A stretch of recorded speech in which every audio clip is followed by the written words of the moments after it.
कभी उसके गाल पर भी हाथ फेर लिया करो माँ, आज तेरे हाथ की मुझे दाल खाना है, बहुत दिन हो गए माँ, मुझे याद आ रहा। भगवान के मंदिर में जाने से जो पुण्य नहीं मिलेगा बच्चों, भगवान की चौखट पर जाने से वो सुख का अनुभव नहीं होगा।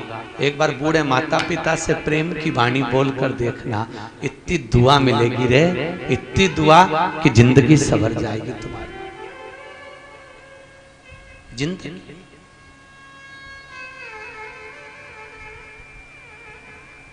एक व्यक्ति का संवाद कमरे में, मेरे कमरे में मैं व्यक्ति से मिल रहा था, हमारे सत्यनारायण जी की आंख में आंसू आ गए। ये औरंगाबाद से पहली बार हमारी कथा में आए, बार आए हो, मन 7 दिन के लिए बाहर निकल के बहल जाएगा साहब, आप में हमारे साथ में रहेंगे। और महाराजों की तरह मैं अंदर नहीं रहता, भोजन कराने के लिए आपके बीच में आ जाता हूँ, आपके बीच में भजन में बैठ जाता हूँ। व्यास पाठी कमरे से नहीं निकलता, मैं आपके बीच में इसलिए रहना चाहता हूँ कि मैं आपका पुत्र हूँ, कहीं बेटे की कमी ना खले, आपके साथ रहना पसंद करूंगा सर। लोग अपना कमरा नहीं छोड़ते, हम आपको नहीं छोड़ना चाहते। खूब अपनी जिंदगी को जियो। इस व्यासपीठ की दक्षिणा यही है, मेरे बच्चों से, मेरी बहुओं से। माता पिता कितने भी पक्षपाती हो, माता पिता कितने भी कपटी हो, कई कहते हैं हमारे माँ बाप कपट करते हैं, छोटे को प्रेम करते, बड़े को नहीं करते, बड़े को करते, मंझले को नहीं करते। तुम्हारे माता पिता कितने भी कपटी हो, कितने भी छली हो, कितने भी प्रपंची हो, फिर भी माँ ने अपने बच्चों को बराबर का दूध पिलाया है साहब। वो दूध का फर्ज अदा जरूर करना, अपने माता पिता का सम्मान जरूर करना। धन नहीं चाहिए, प्रेम दीजिए साहब, बहुत प्रेम दो। वो रिटायरमेंट के बाद भी काम करना पसंद करता है, घर में रहना नहीं। क्यों? क्योंकि उसको अच्छा नहीं लगता। रिटायरमेंट के बाद भी वो सोचता है कि मैं कहीं वर्क कर लूं, मैं काम कर लूं। घर में रहता हूं ना, चिड़चिड़ देखकर, गुस्सा देखकर, बेटा आएगा पांव तोड़ेगा, कहीं कुछ करेगा, बहू आएगी तो सही से बोल नहीं पाती है। रिटायरमेंट के बाद भी वो अपनी पत्नी कहती है अब तो रिटायर होगा, चलो मेरे साथ। नहीं, मैं थोड़ा काम कर लूं। और बहुत संजोइए साहब, मिलते नहीं दोबारा रे,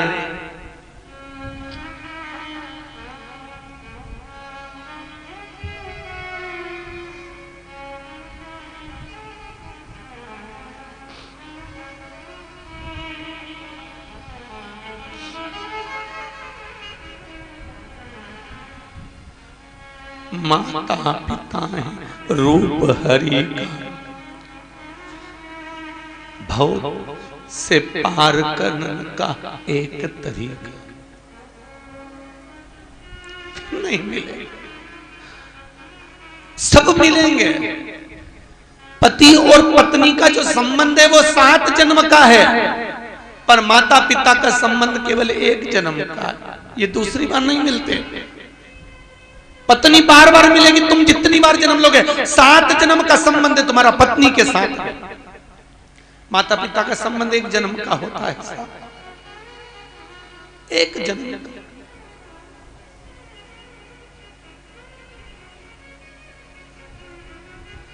मुंबई में एक माँ से मिले, 82 साल की थी, उसके हाथ में यहां पर घाव हो रहे थे। चोली को नीचे दिखाकर कहा गुरुजी आज मेरे बेटे ने खूब मारा।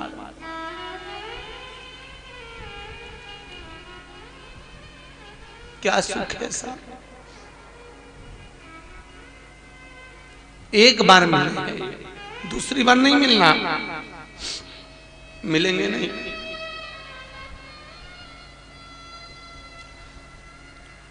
बहुत कथाकार हैं, वो बस केवल एक ही बात कहते हैं, कमाई का स्रोत बनाओ। हम आपसे एक ही बात कहते हैं, माता पिता की सेवा करना।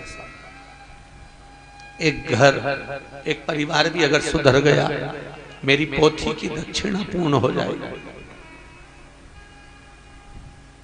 यहाँ हरडिया जी आप मुझे लेकर आए कथा करने के लिए, कोई दक्षिणा आपसे ली है? नटवर वाले कथा करा रहे हैं, उनसे पूछो कोई दक्षिणा उनसे ली है? 1014 नंबर की कथा चल रही, किसी से आज तक दक्षिणा नहीं मांगी गई है। मेरी दक्षिणा केवल प्रवचन के माध्यम से, लोग कहते हैं महाराज भागवत आप प्रवचन के माध्यम से निकाल देते हो, कथा तो तुम पूरे महाराजों की सुनते हो, दिन रात सुनते हो, क्या ग्रहण करा साहब भागवत में से? श्लोक हम भी बोल देंगे, शब्द हम भी बोल देंगे, वही कृष्ण का चरित्र, वही राम का चरित्र हम भी सुना देंगे, पर उसमें से ग्रहण क्या करोगे आप? लोगे क्या? प्राप्त क्या करा? थोड़ा ले महाराज, ये दोबारा नहीं मिलने वाले। भगवत भक्ति में डूबो, भगवान आपको खूब समृद्धि वैभव धन से परिपूर्ण करेगा। सुख का अनुभव तब हो। रुक्मणी महारानी हसली में भगवान के प्रतिबिंब को देख रही है। विश्वास दृढ़ होना चाहिए, भरोसा प्रखर होना चाहिए।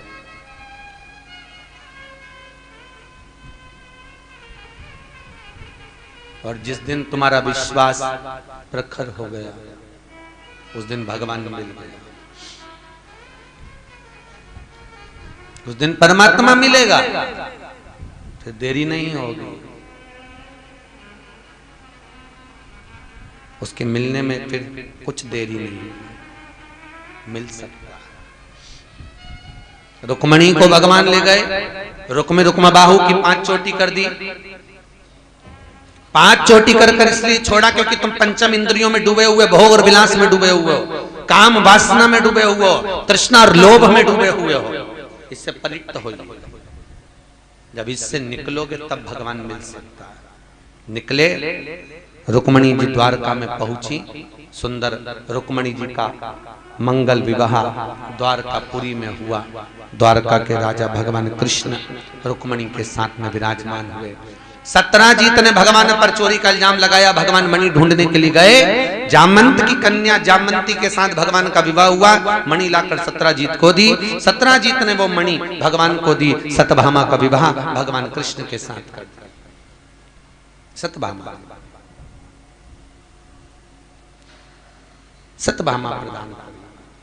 मंगल विवाह हुआ। समय आया, प्रद्युम्न का जन्म हुआ। शम्रासुर ने उसको समुद्र में फेंका। मछली ने निगला, काटा, बालक निकला।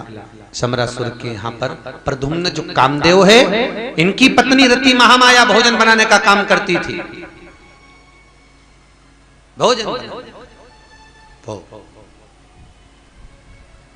भोजन बनाने का जो कर्म कर रही थी, पति को पहचान कर उसको बड़ा करा, विद्या से शम्रासुर का वध करा। आगे जो चरित्र आया, सारी रानियों में अभिमान बढ़ता गया। इसलिए शायद श्रीमद् भागवत कथा में लिखा कि भगवान कृष्ण जब गौलोक धाम को गए, भगवान कृष्ण जब गौलोक धाम को जाते हैं, भगवान कृष्ण के पूरे द्वारकापुरवासी भगवान के साथ में गए, पर 16,108 रानियां नहीं गई। वो सब यहीं की यहीं रह गई, सब यहीं। 16,108 रानियां यहीं।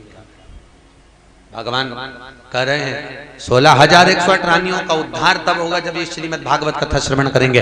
भागवत कथा को सुनते सुनते सुनते सुनते भगवान कृष्ण ने जब उद्धव जी को भेजा था, तो गोवर्धन के नजदीक में कुसुम सरोवर के पास में उद्धव मंदिर में, जहां पर आप लोग कभी जाएं तो दर्शन करें, उस पावन स्थान पर उद्धव जी महाराज ने भगवान कृष्ण की रानियों को कथा सुनाई और रानियां गोलोक धाम को कथा का रसपान सुख महाराज। आगे वर्णन आया, जरासंध को ललकारा भीम और अर्जुन। जरासंध, दुर्योधन और भीम, ये मल्लाह युद्ध के प्रखर योद्धा हैं। बोलो राधे। प्रखर योद्धा हैं मल्लाह युद्ध के। जरासंध, दुर्योधन और भीम, मल्लाह युद्ध के प्रखर योद्धा, प्रबल योद्धा।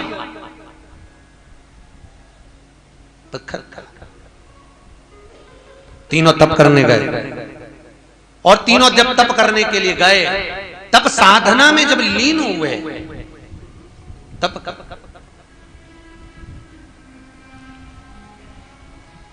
इतने में भीम को भूख लग गई और भीम भोजन करने गए। भीम भोजन करने गया तो जरासंध और दुर्योधन तप कर रहे थे। शंकर भगवान प्रकट हो गए, मांगो क्या चाहिए, बोलो क्या दिया जाए। जरासंध और दुर्योधन ने कहा, हमको 10-10 हजार हाथियों का बल प्रदान कर दो। दोनों को तथास्तु कह दिया भगवान। 10-10 हजार हाथियों का बल दिया है, 10-10। अब इतने में जरासंध और दुर्योधन दोनों निकल कर जा रहे थे, दोनों को हंसी आ गई। दोनों ने कहा, बताओ इस खबड्डे को देखो तो सर, ये खाने में रह गया और हमें को बर मिल गया। भीम को बड़ा बुरा लगा। भीम ने भोजन छोड़ा, तप करने बैठ गए। अब भीम ने तप करा तो शंकर जी का नहीं करा, भीम ने तप करा तो पार्वती जी का करा। और माँ जगत जननी प्रकट हुई। माँ ने कहा, मांग भीम, तुझको क्या चाहिए। भीम ने कहा, माँ मैं आपका पुत्र हूँ, आपसे कुछ मांगूंगा नहीं, बस मेरे मन की दशा को पहचान जाओ और मुझे क्या चाहिए वो दे दो। पार्वती जी ने ध्यान लगाकर देखा, शंकर जी ने क्या दिया था, तो कि 10 हजार हाथी का बल। पार्वती जी बोलती है, भीम मैं तुझे 20 हजार हाथी का बल प्रदान करती हूं। भीम ने कहा, नहीं चाहिए, चाहिए ही नहीं, तुम तो रखो तुम्हारे पास में, हमको तो जो हमारे मन की दशा है वो जानो। माँ तो तुझे चाहिए क्या, तू बोलना। नहीं मैं मांगूंगा नहीं, बस तुम मेरे मन की दशा पहचान जाओ। पार्वती ने सरस्वती को बुलाया, सरस्वती बताओ ये भीम को क्या चाहिए। माता सरस्वती ने मनोदशा को निकाल कर कहा, भीम को जो चाहिए था पार्वती को बताया। पार्वती ने वर दिया, भीम मैं तुझे वर प्रदान करती हूं कि जरासंध और दुर्योधन मरेंगे तो तेरे हाथ से मरेंगे। भीम ने कहा, कुछ भी नहीं चाहिए, हो गया काम, अब कुछ नहीं चाहिए। पूरी कथा उठाकर देख लीजिए, जरासंध मरा तो भीम के हाथ से, और दुर्योधन मरा तो भीम के हाथ से, दोनों मरे। अब कुछ नहीं चाहिए, हो गया मेरा काम। जरासंध को बीच में से फाड़ दिया, फिर जुड़ गया, फिर फाड़ा, फिर जुड़ा, भाग विभाजित कर कर फेंका। भाग विभाजित हुए, प्राण छूट गए। जरासंध के प्राण छूटे, शिशुपाल की गालियां पूरी हो गई, उसके भी प्राण हैं। गाली देने वाले थोड़ा ध्यान रखें, हमेशा गाली देते समय एक डायरी अपनी जेब में रखें और एक पेन। जितनी गाली बकते जाओ उतनी लिखते जाओ। आज हमने ये वाली बकी, फिर गाली बको तो फिर लिख लो, आज हमने ये वाली गाली दी। जब वो अपने बुआ के लड़के को नहीं छोड़ता तो तुम्हें छोड़ेगा। अरे बोलो तो, शिशुपाल कौन था, भगवान कृष्ण की बुआ का लड़का भाई। जब वो अपनी बुआ के लड़के को नहीं छोड़ रहा गाली देने से, तो तुम्हें कौन छोड़ देगा। तुम गाली बको पर एक डायरी अपनी जेब में रखो और लिखते जाओ। आज मैंने इसको ये वाली बकी 1, ये बकी 2, और जिस दिन पूरी सो उस दिन भेरू गया, गाली पूरी गया। अच्छा तुम सोच रहे होगे अभी तक तुमने कितनी सारी बक दी, तो हम तो गए नहीं, ना जाने कितनी भाई। हो सकता है शिशुपाल की 100 थी तो तेरी 1 लाख हो सकता है तेरी 1000 हो, तेरी 10,000 जाएगा।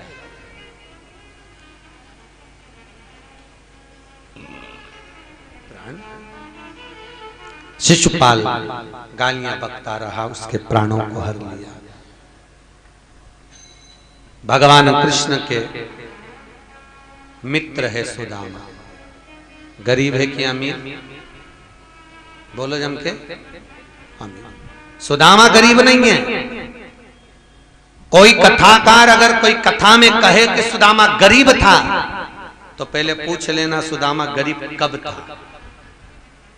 भागवत कहती है जिसके पास राम और कृष्ण नाम की दौलत होती है वह दुनिया में कभी गरीब नहीं हो सकता। करोड़ों में खेलता है।